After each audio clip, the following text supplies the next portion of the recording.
For this project that I ended up choosing for the VAST 2010 Track and Dealers, I ended up choosing Mini Challenge 1, Part 2. And it asked for the following information to illustrate any association between the countries and the dealers that dealt illegal arms. Now, when I first got all the paperwork, it was a ton of paperwork, and I had to shift through all that information.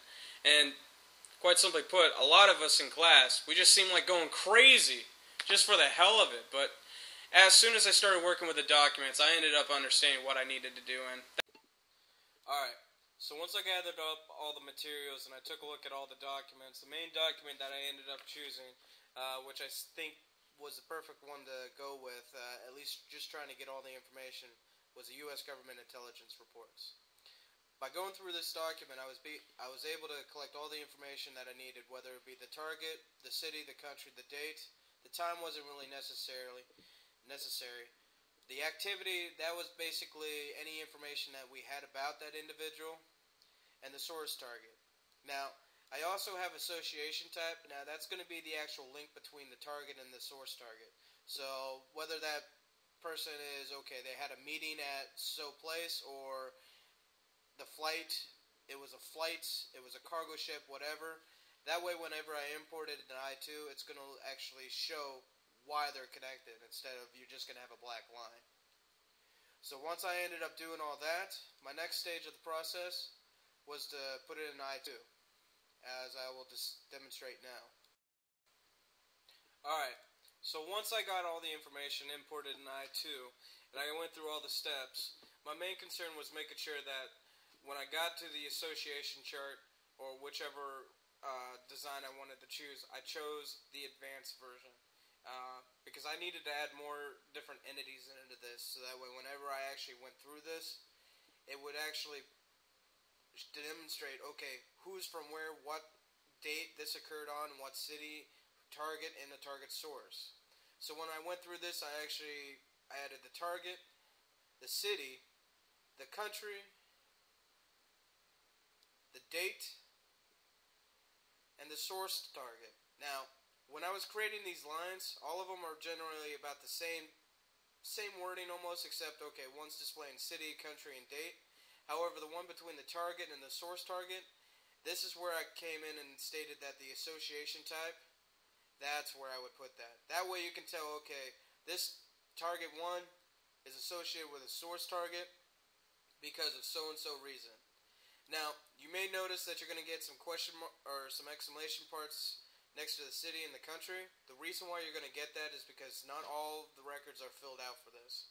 The reason behind that is, for the association chart, I wasn't able to provide all the sources for it. There was none listed. So that's the reason why you see that. And it's not going to cause a main problem, but you'll see what's going to happen whenever you import it. So if I was to import it right now, you're going to see this window pop up, and you're going to get multiple different records here that's going to just have a caution sign. All you need to do is just add the clipboard. You'll have it all saved later on. Alright, so once I get all that information imported to the system, the next step of the process that I need to try to work with is I need to make it a little more cleaner to understand. Now, with as many records as listed here, the best I can do is try to get into a design similar to this.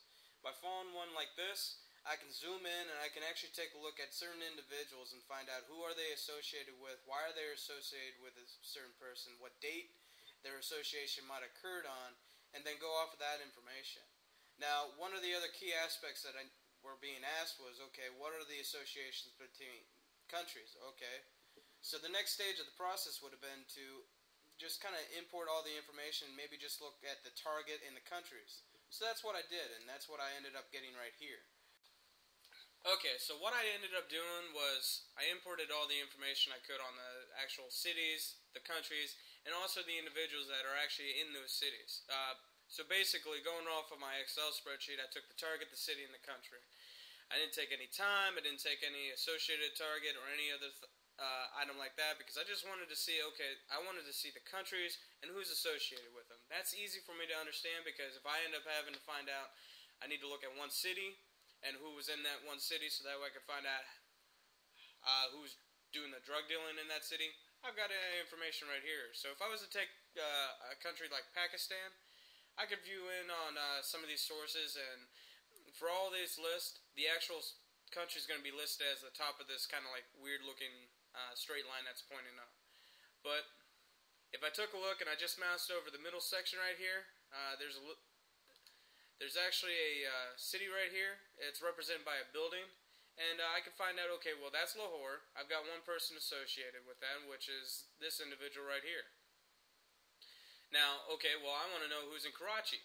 Well, if I take a look at this, I can see that there's a lot of people in Karachi. So I'd have to take a look, and I have to kind of run through all the information to figure out who am I looking for and why. Now, if I ended up taking a look, and I said, well, I want to find out who's in the Netherlands. Okay, well, I'm just going to zoom out a little bit. And I'm going to move over. I'm going to find Netherlands, which I have right here. Okay, well, Netherlands, I know that there's only one person associated with that. Now, for anything that does look like this, where you see unknown with Netherlands there, I didn't get given any type of a city. So I just kind of inputted some information there so that way it didn't look offhanded. But I can find out, okay, well, the person I'm looking at Waterways AG. Well, that's not a person. That's actually a group. Well, that's right. I know that that group is actually in that country. And I know that that group right there, when I take a look at all the other information, they're the managers of MV Tanya, which is the cargo ship that was actually stolen by the pirates. So with all that information, I can just figure out, okay, who's where and what country's involved in what. That's how I would actually determine what I can gather out of this report.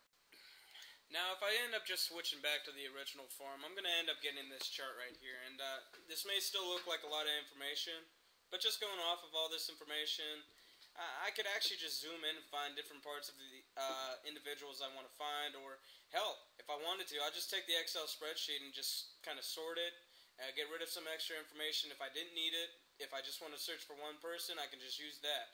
And then just import it into the I2, and then I'll have that report already set. So it's kind of like I've got everything just set. I just need to figure out what I need to find, whether it's one dealer, one organization, or just one country information. Either way, I'll just be able to import the information and just kind of redefine it a little bit. But with this, I can see everything and know that everything just matches up perfectly. I do appreciate you guys watching my presentation. I hope it didn't bore you or put you to sleep.